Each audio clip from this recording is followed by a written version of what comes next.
3D ရှိမိတ်ဆွေညီကိုမောင်နှမများအားလုံးပဲမင်္ဂလာပါ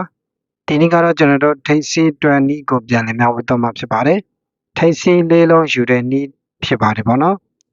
โอเคကျွန်တော်တို့ရဲ့တွန်းနည်းကိုအတူတူလေ့လာကြည့်အောင်လားခင်ဗျာ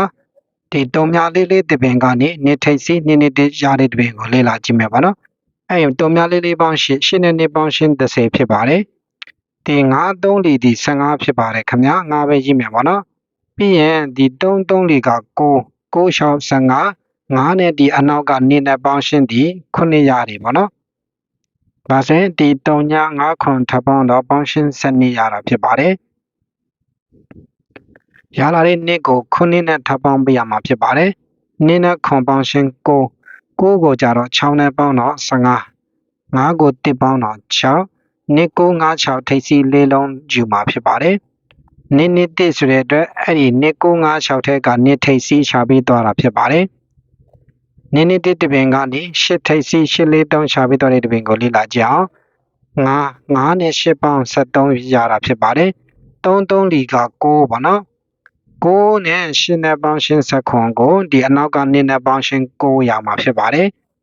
9နဲ့9ပေါင်းရှင်းဒီ18ကို3နဲ့ပေါင်းတာ21ပေါ့နော်ဒါဆိုရင်1ပဲရေးပြီးတော့1ကိုလည်းအပေါ်လိုမျိုးပဲပေါ့နော်9နဲ့ထပ်ပေါင်းတာဆိုရင်1ခွန်ပေါင်းရှင်းဒီ8ဖြစ်ပါတယ်8နဲ့6ပေါင်း14 4ကို1တို့5 1 8 4 5ထိပ်စီလေးလုံးထက်က8 4 3ရှာပေးသွားတာဖြစ်ပါတယ်8ထိပ်စီ8 4 3ဖြစ်ပါတယ်ခင်ဗျာโอเคကျွန်တော်တို့8 4 3တပင်ကနေနောက်ထပ်တပင်6 6 3ရတဲ့တပင်ကိုလေ့လာကြည့်အောင်ဒီ8 4 3ပေါင်းရှင်းဒီလဲ9ပေါ့နော်9နဲ့ဒီ1နဲ့ပေါင်းရှင်း6ရမှာဖြစ်ပါတယ်နောက်ထပ်ဒီ9က3ကြိမ်ဆိုတဲ့အတွက်20ခွန်ပဲရေးမှာဖြစ်ပါတယ်8 3လီဒီ24 9နဲ့4ပေါင်း73 3နဲ့2ပေါင်း5ဖြစ်ပါတယ်ခင်ဗျာခွန်5ပေါင်းတာ7နှစ်နဲ့6နဲ့ပေါင်းရှင်း8ရတဲ့အတွက်8ကိုလည်း9နဲ့ထပ်ပေါင်းတာပေါင်းရှင်း15 5ကို6နဲ့ပေါင်းတာ17တပဲရေးမယ်1ကို1တို့2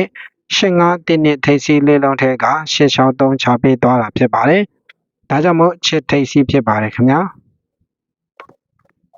အဲ့ဒီ863တပင်ကနေနှစ်ထိပ်စီနှစ်တုံမြ9တပင်ကိုထပ်ပြီးလေ့လာကြည့်အောင်8နဲ့6က14ပေါ့နော်4 3ပေါင်းခွန်နဲ့ဒီ1နဲ့ပေါင်းရှင်းက8ဖြစ်ပါတယ်နှစ်3လီက6 3 8နဲ့ကျိန်16ပေါ့နော်1 3လီ3ဆိုတဲ့အတွက်6နဲ့3ပေါင်း9 9နဲ့2ပေါင်း17 8နဲ့6ပေါင်း14 4 1ပေါင်း5ဆိုတဲ့အတွက်5ခွန်7နှစ်2နဲ့6နဲ့ပေါင်း8 1တိုးတာ9 5နှစ်8 9ထိပ်စီ3လေးလုံးထက်ကနှစ်တုံမြ9ဆိုတဲ့အတွက်နှစ်ထိပ်စီဖြစ်ပါတယ်โอเคနှစ်ထိပ်စီနှစ်တုံမြ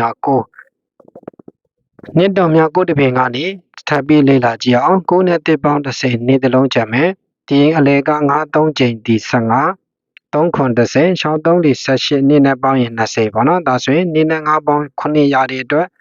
ခွန်ကိုခွန်ပေါင်းတာ14 4ကို6နဲ့ပေါင်းရှင်း30 1ခွန်4တုံမြ1မှာ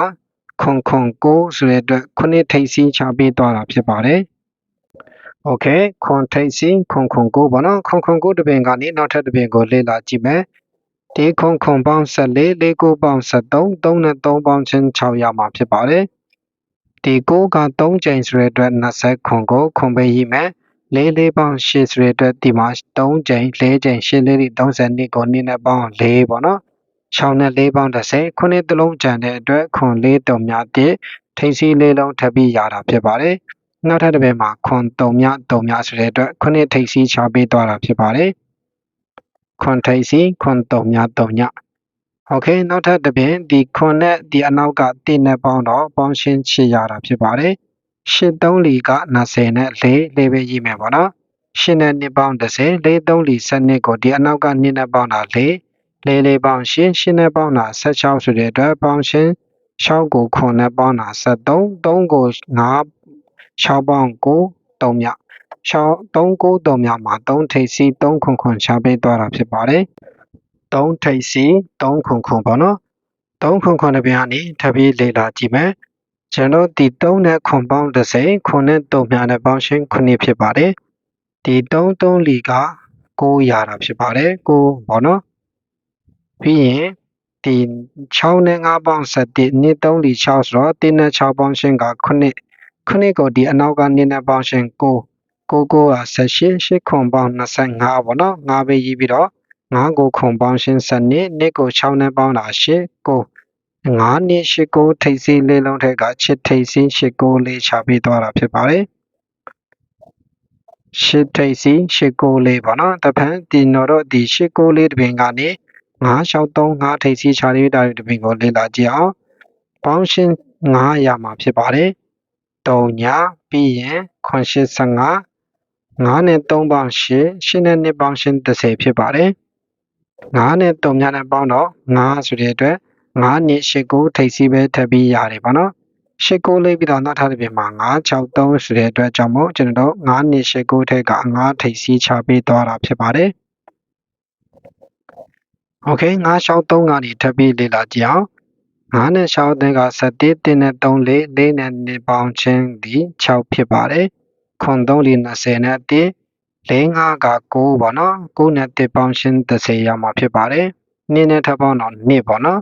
6 1ခွန်2ပေါင်း9ဆိုတဲ့အတွက်ကြောင့်မို့9ကိုခွန်ပေါင်းချင်းဒီ16 6ကို4ပေါင်း6နဲ့တော့6နဲ့ပေါင်းတာ12ပေါ့နော်6 9 6နဲ့3ထိပ်စီးတဲ့က6ထိပ်စီး6 8ခွန်နဲ့ချပေးသွားတာဖြစ်ပါတယ်โอเคနောက်ထပ်6 8ခွန်တပင်ကနေလေ့လာကြည့်အောင်6 8ခွန်21 20ခွန်ပဲရေးမယ်3များ3ချိန်3များ1 8က9 9နဲ့ဒီအနောက်က2နဲ့ပေါင်းတာ17ခွန်နဲ့1ပေါင်းတော့8ရတဲ့အတွက်8ကိုခွန်ပေါင်းရှင်းဒီ15 5ကို6နဲ့ပေါင်းရမှာဖြစ်တဲ့အတွက်17 1ကို1တို့တာ2ရှင်း9 1နှစ်ထိပ်က2ထိပ်စီး2နှစ်ခွန်ဖြစ်ပါတယ်6 8ခွန်ပြီးတော့2ထိပ်စီး2နှစ်ခွန်ချပေးသွားတယ်ပေါ့နော်တပန်း2နှစ်ခွန်တပင်ကနေ3 8 8ချပေးသွားတဲ့တပင်ကိုလေ့လာကြည့်အောင်အဲ့ဒီမှာပေါင်းချင်း6ရမှာဖြစ်ပါတယ်4 3ဒီ7နှစ်4ကဒီမှာ1နဲ့3 4 4 4 16 6နဲ့ခွန်ပေါင်း73 3နဲ့ဒီ2နဲ့ပေါင်း5 6နဲ့2ပေါင်း8 8နဲ့ဒီ5ပေါင်း73ဆိုတဲ့အတွက်ကြောင့်မို့ရောက်လာတဲ့3ကိုခွန်နဲ့ပေါင်းတော့30 3များကို6နဲ့ပေါင်းတာ6ခွန်3များ6ခွန်ထိပ်စီးထက်က3ထိပ်စီး388ချပေးသွားတာခင်ဗျာနှစ်ခွန်ပြီးတော့3ထိပ်စီး388ပေါ့နော်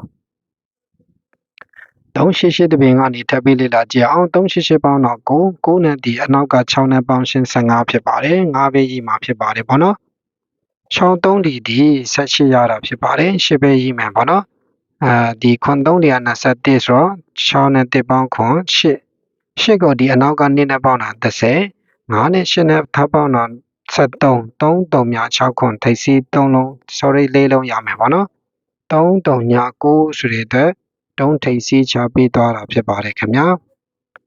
โอเคနောက်ထပ်တစ်ပင်လေ့လာကြည့်အောင်3 9ဒါစနစ်နှစ်ခွန်ပေါင်းရှင်း9ရမှာဖြစ်ပါတယ်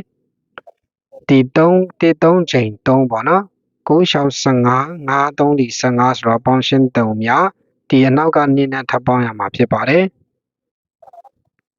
ဆိုတော့3နဲ့2ပေါင်း5 5နဲ့9ပေါင်းရှင်း14ရမှာဖြစ်ပါတယ်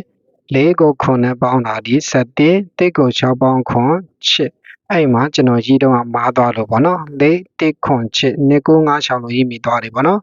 โอเคကျွန်တော်ဒီထိပ်စီးလေးလုံးကနင်းတစ်ကနေစားတာပေါ့နော်